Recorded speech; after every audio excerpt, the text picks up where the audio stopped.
You're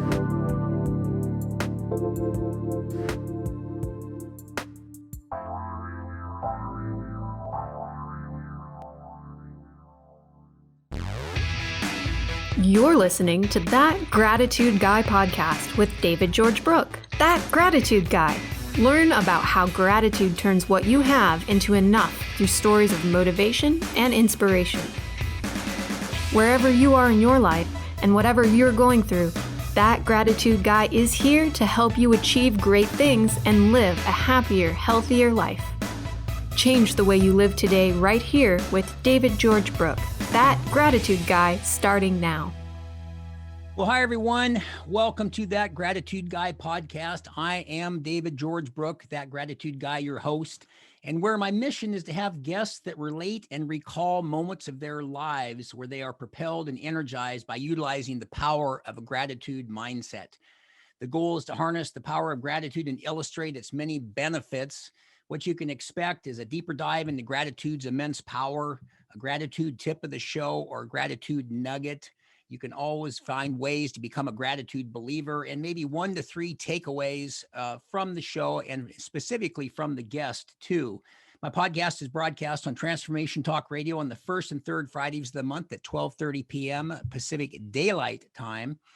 And I always like to mention I do gratitude keynote speaking and gratitude coaching. You can reach me at www.thatgratitudeguy.com or my email, david@thatgratitudeguy.com. And the contact information for me as well as my guest will be and social media links will be in the show notes at the bottom. So let me get on to the most important part of the show, my guest, and I will introduce you to my guest, Ryan Pauley. Ryan Pauley is an attorney with a practice that focuses on plaintiffs and litigation. Ryan's personal injury practice is devoted to representing families, individuals who have been injured in automobile crashes or by a professional's negligence. Ryan takes tremendous pride in being a plaintiff's personal injury attorney. His services obtain justice for his clients and protects the community from entities who attempt to exploit the law rather than abide by it. Ryan provides cost-effective and practical legal representation for startup, developing, and established businesses in the area of business and employment law. Through these services, Ryan also represents businesses in a variety of transactional contexts, including the preparation of contracts, other legal documents, and corporate governance. Ryan, welcome to the show.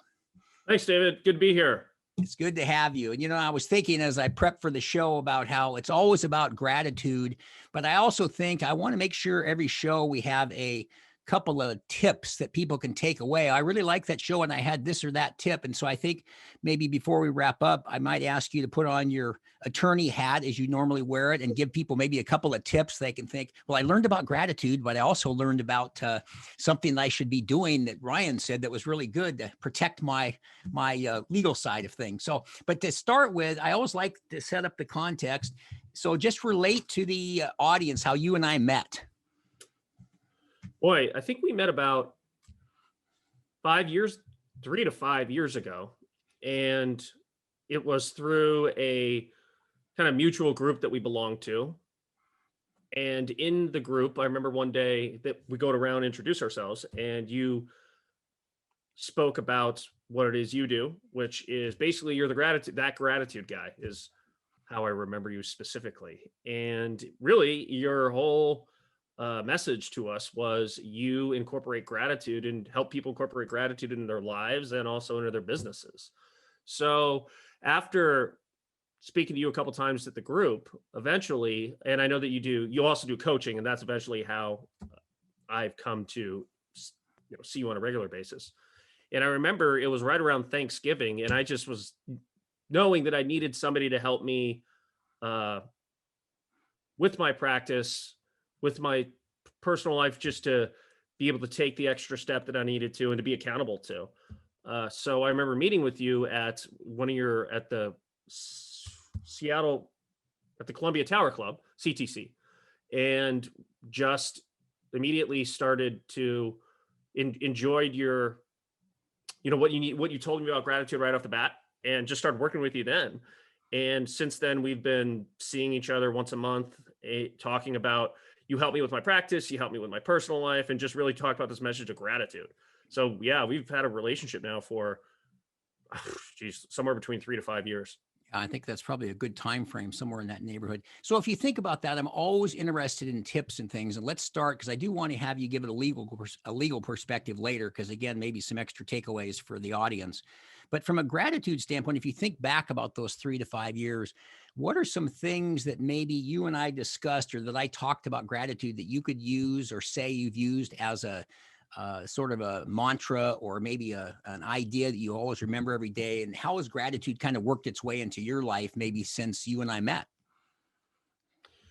Yeah, I think it's, as far as how gratitude has helped me in my life, it's really, you hear a lot of times, don't sweat the small stuff, but the small stuff I tend to be things that people tend to overlook and they're not grateful for. And meaning, and these are actually, some people look at the small, they think it's small, but actually these are significant things, and they're not, at least I didn't appreciate them. I didn't really notice them as much.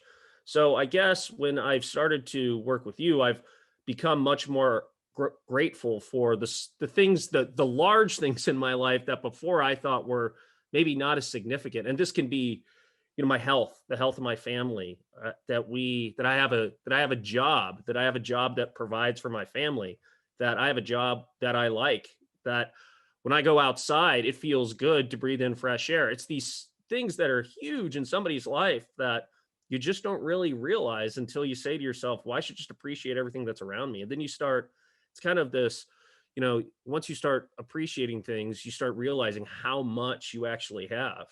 And then you focus on what you have, and you realize what you don't have really doesn't mean that much.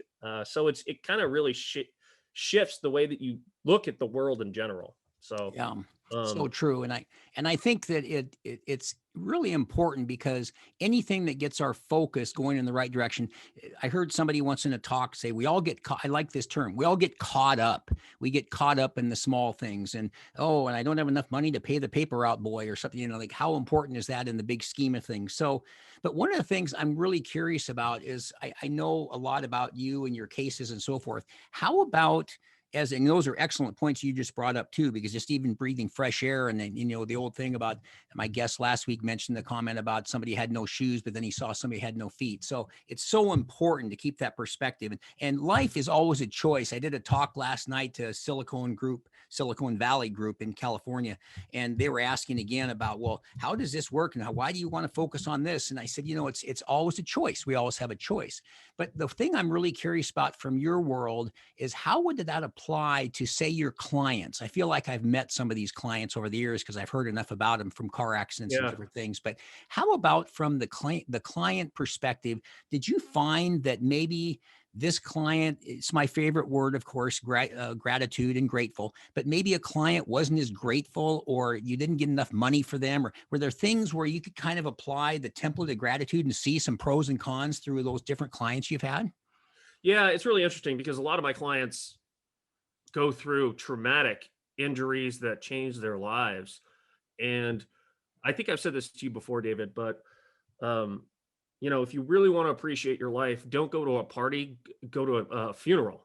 Because when you go somewhere, such as a funeral, you look around and you see, you, you know, death, lack of life, people upset, a loss of a family member.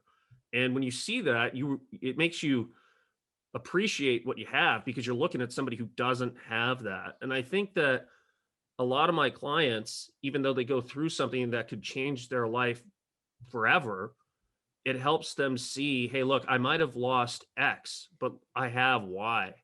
And, and they might not have noticed Y before, but now it helps them realize that. And I think that, in the time of tremendous loss, you can, good things can come from it. Right. And I think that one of those things is that you learn to appreciate all that you have.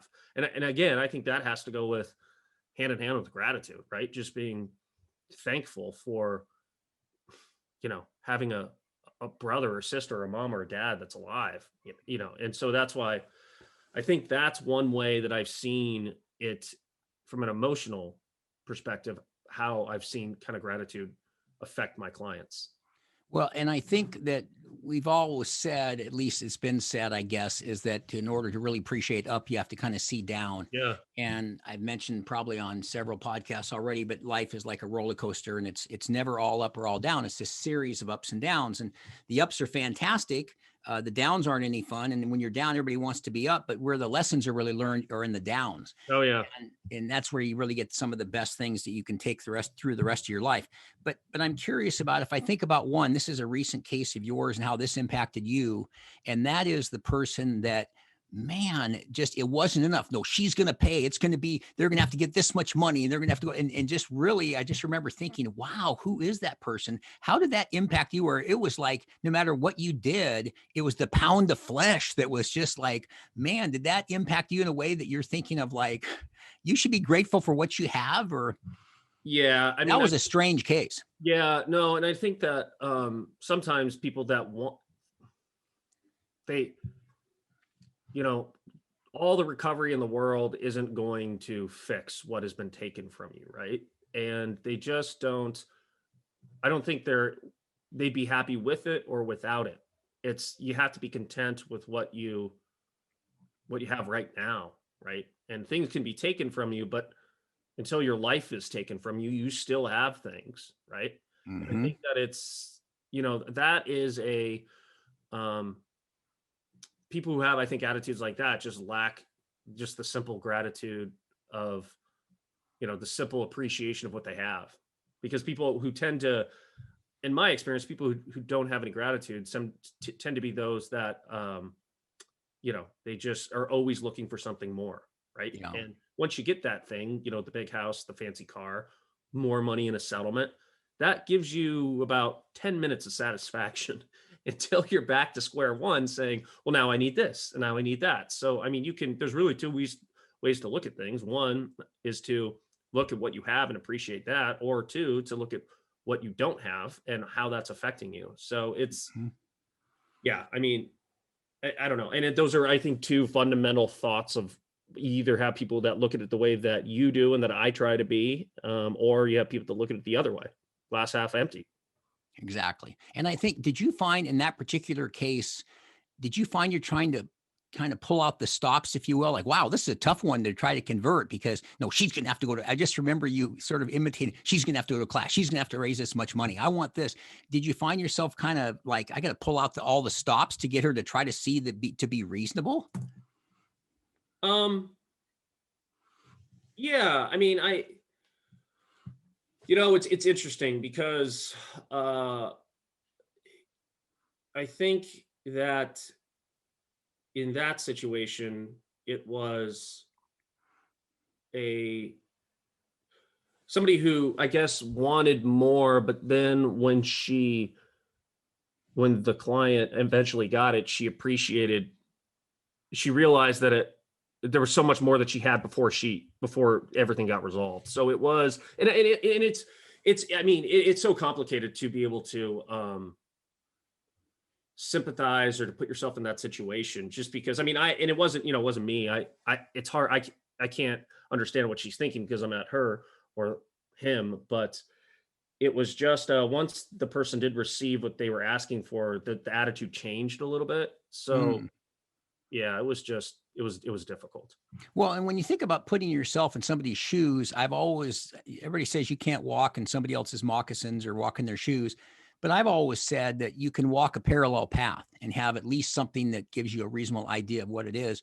I listen to a lot of podcasts when I go out and try to walk 8 to 10 miles a day. And ever since I started doing my podcast, I listened to a lot of podcasts to hear how they're doing it, and found some great podcasts. I happened to come across one yesterday with Tim Ferriss, and he was interviewing Jerry Seinfeld. And he had some great tips. But one of the things is he talked about how he gets depressed every so often. And I think the average person would look at that, like maybe you had looked at that client and thought, what? Here's somebody who's worth hundreds of millions of dollars or whatever the number is, and had the most successful television show of all time and so forth, and a wife and 2 or 3 kids, and just, it seems like everything. But the same thing, I've mentioned this in my talks, if this is why I think happiness starts with gratitude. In order to really be happy, I think you have to be grateful. And I think that people look at people like Robin Williams and Chris Cornell and Kate Spade and Anthony Bourdain, some of these people that take their lives, and think, well, clearly money, power, fame, celebrity isn't all that it's cranked up to be, which is why I think gratitude is such a huge aspect of our lives when looked at and utilized and paid attention to with an attitude of gratitude regularly. And with that being said, Ryan, how would you tie that in with the family, with the wife and the girls? I mean, that's such a large part of my life to be grateful for. Yeah, I mean, I think that, I think, and it's funny that you bring up Jerry Seinfeld. I mean, he's a guy who has everything. Everybody would, exactly. right? So Exactly. why should he be depressed? Exactly. And again, I mean, it means that people. It doesn't matter how much money you have, how much fame you have. We're all kind of susceptible to this. I always want more. I don't have enough. And the one way to get rid of that feeling is to turn it around on itself and say, hey, look, instead of thinking about what I don't have, let's think about what I do have. And I think that was, and I've seen some advertisements for, I think what you're referring the podcast and what they talk to him about, but it doesn't, I guess it's surprising when you hear it immediately, but then when you think about it in the context of gratitude, like it's pretty powerful that even somebody like that, Exactly. who has anything and everything, has, the same problems that you, me, anybody else on the street has. And he needs to use the same tools that we do, which is focus on what you have, be thankful, be grateful. And then that will help you get out of the funk. Exactly. So, yeah. And I heard something the other day, which reminds me of that too, and I'm going to try to use this in talks as far as a little exercise. And they said, when you go see a tombstone, somebody said, what would you like written on your tombstone? But they said, go look at a tombstone. It says loving father, loving brother, sister, most beautiful parent of all time, and all these things. And they have these wonderful characteristics about these people that passed away, and it's on the tombstone. It doesn't say CEO of ABC Corporation, 1.25 net worth $1 million and so forth. And so it really does come back to that, and that what makes people happy. Now, and you're an advocate of a gratitude journal, speaking of which, right? Hey, look at this. Can you see it? Oh yeah, there. Oh, nice. Holy cow! Look how many of those gratitude journals. Yeah, and these are all completed. Oh, that's fantastic. And let me just hold one up for the viewing audience, the Brooker's Daily Gratitude Journal. As an advocate, it's interesting to me because this journal has become so much a part. And as you know, showing me all those journals and being a faithful gratitude journaler, is that they last about 3 or 4 months. And you fill them up, and then I kind of put the dates on them, and I keep track of them. But it's interesting because I talk when I do my talks. And as I said, I did the talk as recently as last night. And I said, this is going to make you feel better. And you're going to focus on what you have. And if you think about it, it's like a dream. If you talk about it, it inspires you. But if you write about it, it empowers you. So I write, I am so grateful to Ryan Pauley for coming on my podcast and so forth. And it plants it. And so I've often been at my book table after a talk and have somebody that's just listened to me talk for 60 or 90 minutes about the aspects and benefits of a gratitude journal and the gratitude mindset. And the guy one day comes up and he looks through my journal and he thumbs through it and he says, man, you write in this every day. And I said, were you just listening to the talk? Did you pay attention? I said, no, I just want, I write in it occasionally. Now you, on the other hand, in the audience, you can just write every single day, but me, I just write occasionally.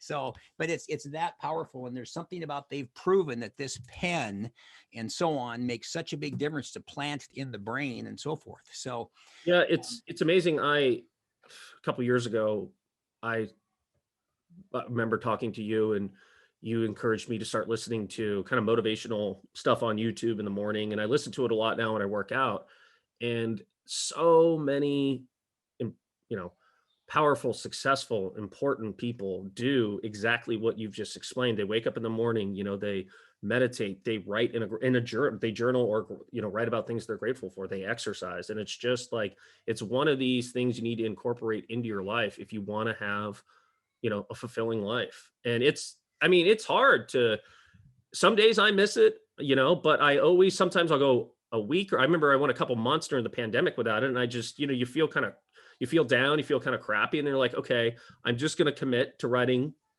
each day. Mm-hmm. And slowly but surely, you build it back up, you start feeling better. So it's something you got to stick with. Right. But with anything. And from your perspective, Ryan, I'm curious because I have some things I do. How did you find what helped you to be consistent? You mentioned you got away from it for a while in the pandemic and so forth, but were there any little tricks or tips that you did that kept you kind of focused on the gratitude journal every day? Well, you have to have a routine, right? So Mhm. I've had, and my routine's kind of changed over the years. It starts now, it is, well, it used to be, I used to write in it before I'd go to bed. So I'd have a really good thought in my mind before I'd fall asleep.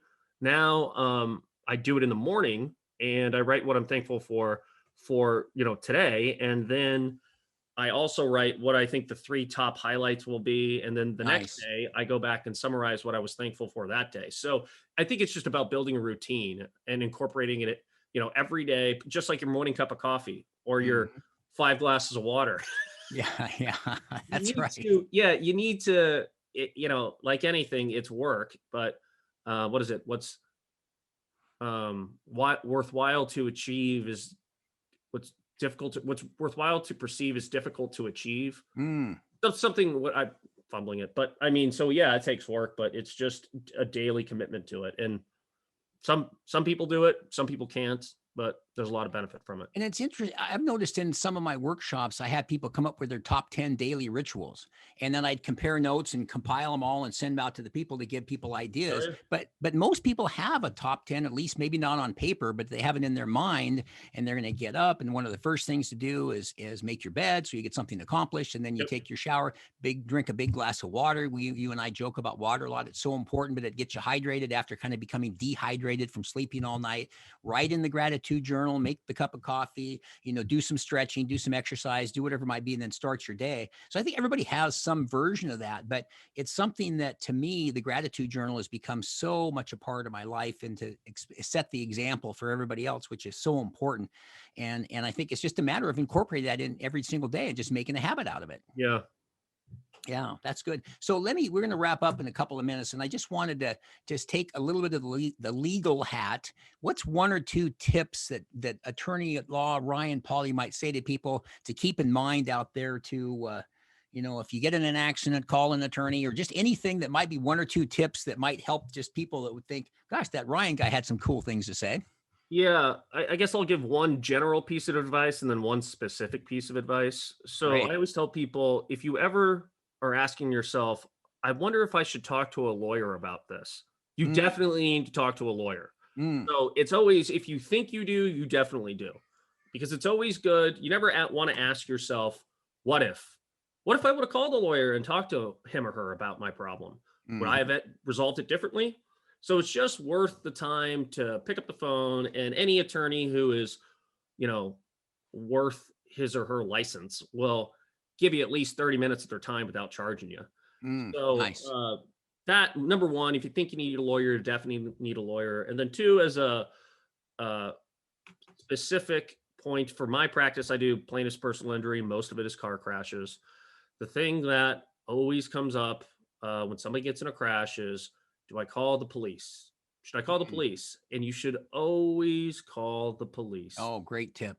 And the reason why is because you want the facts documented as soon as possible. And, you know, people's memories fade, witnesses disappear, and when you get in an automobile accident, it's always good to just have a clear record of what happened. And some people always say, well, I don't want so and so to get in trouble. I want to get in trouble. Well, you're not the one determining if they get in trouble or not. It's not like you're the one making the decision. It's the police and the justice system. So all you're doing is just doing, your responsibility under the law. And actually, if you do get into an automobile crash, our law requires you to report it within 48 hours anyways. So Oh, by very doing good. it right away, the sooner you do it, the better. You got a clear set of facts on what happened, and then whether you move forward with it, that's on you. But that's just these simple things. Again, kind of going back to what you were saying earlier, writing in a gratitude journal, not a complicated thing. Yeah. Correct. Yeah. But and Kobe Bryant said this, right? What made Kobe Bryant such a great basketball player was that he did the simple things perfectly. Yeah. And Oh, it's well said. these small things like you get into a wreck, call the police, make sure, just get it documented. That is a very simple thing, but it can be a very important thing later on in the case when one witness is saying X and the other one's saying Y, and there was no police officer there to document it. So, the simple Yeah. things matter. Good point. Good point. Well, we've got to wrap up in about a minute or two. So thank you so much for being a guest on the podcast, Ryan. And that's going to wrap it up for this episode. And I always like to think about a couple of takeaways. And I love if you want to appreciate your life, don't go to a party, go to a funeral. Perfect example of something like that, where that'll give you a perspective if maybe you've lost it. And then that call a lawyer or call the police. When in doubt, go ahead and do it. And don't sweat the small stuff, just sweat the small stuff and the big stuff. No, I shouldn't say don't sweat it, but pay attention to the large stuff and the small stuff, because it's all something to be grateful for. So just a couple of final reminders as we wrap up. Wherever you get your podcasts, Apple, Spotify, Google, what have you, please subscribe and give me a 5-star rating if you like what you hear. And as I said, as a reminder, I do gratitude keynote speaking and gratitude coaching, and you can get my contact information as well as Ryan's contact information if you have any questions for Ryan wearing his attorney hat.